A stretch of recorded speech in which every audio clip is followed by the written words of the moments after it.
Hey guys, this is Chubs, and today I thought I'd bring you all some of my first impressions of Frostpunk. So most of you are probably wondering what the heck this game is, maybe you've never even heard of it. But Frostpunk is basically an indie post-apocalyptic city builder. So the premise of this game is that the Earth is undergoing like some sort of a second ice age, and the entire world is completely frozen and covered in snow. And most of humanity, of course, is dead. So what you're tasked with is taking most of the remaining survivors and building up the last city on Earth. So if you've ever played a city builder before, you kind of know what you're going to get into here. You're constructing buildings, you are trying to keep your people happy, you're doing some research here and there, stuff like that.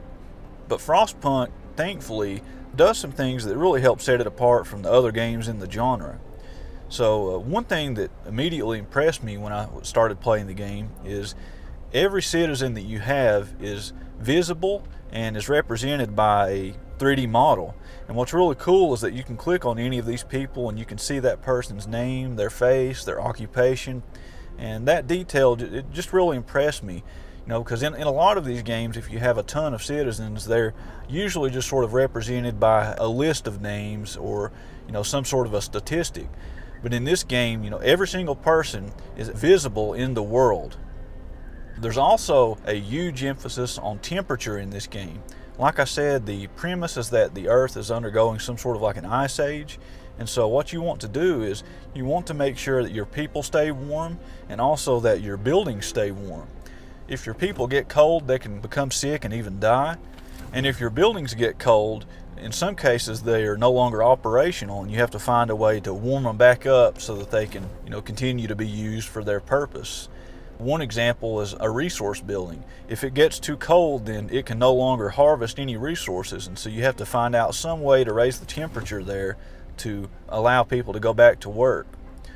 Something else that's really cool about this game is that in order to keep things under control and get past certain scenarios and obstacles, you have to sign your very own laws.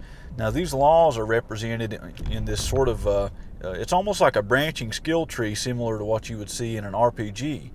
There's a great variety of these laws and they all have different effects and consequences, and many of them will have good consequences and bad consequences. One example is there's this law that you can put into effect called emergency shift, and what this does is it forces people to work even in the late afternoon hours, or the late evening hours I should say. Another cool example of these laws is there's a law you can put into effect called food additives. And what this does is it basically makes your rations more filling by putting sawdust in them.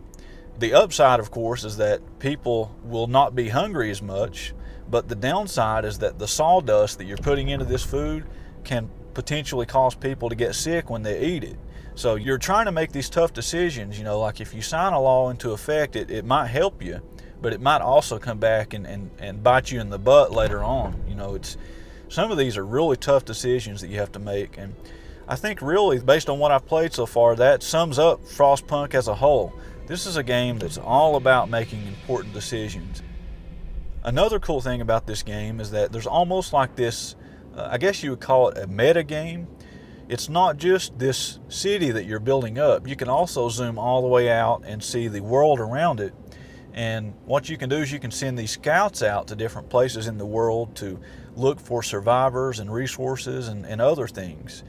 And so that's really one of the main ways that you grow your population is you send scouts out, you try and find other survivors, and then you bring these survivors back to your city. And you know, the people that you get in your city can be used to help you out by boosting your resource production, boosting your research, and things like that.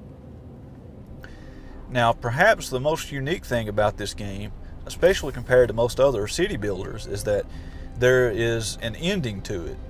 So this game ends at a certain date, and I just think that's really cool and unique, and I think it's really meant to make it a good game for multiple playthroughs, because instead of having one city that you're building and that you know sort of work on indefinitely, you can play one way and make certain choices up to the end, And then you can start a new game and you can start trying to make different choices than you made the first time, and you can see how those different choices cause it to play out differently.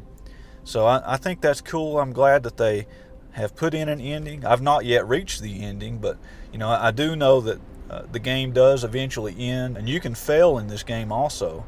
One example is the gigantic heat generator that you're building around. You can put it into like this overdrive mode so it puts out more heat, but if you leave it in that mode for too long, it can eventually build up too much pressure and explode. And if that big heat generator explodes, then you lose the game. It's over. Now, as far as the graphics and presentation, I really just want to say that this is a beautiful game. The interface is very sleek and stylish. The performance is great.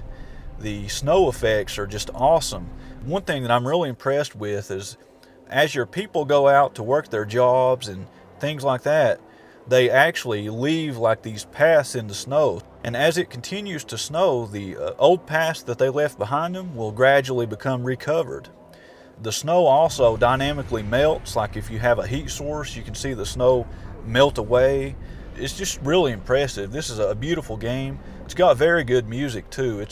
There's a ton of atmosphere here. It's very moody, very dark. I would even say it's an intimidating game, and the atmosphere is just perfect.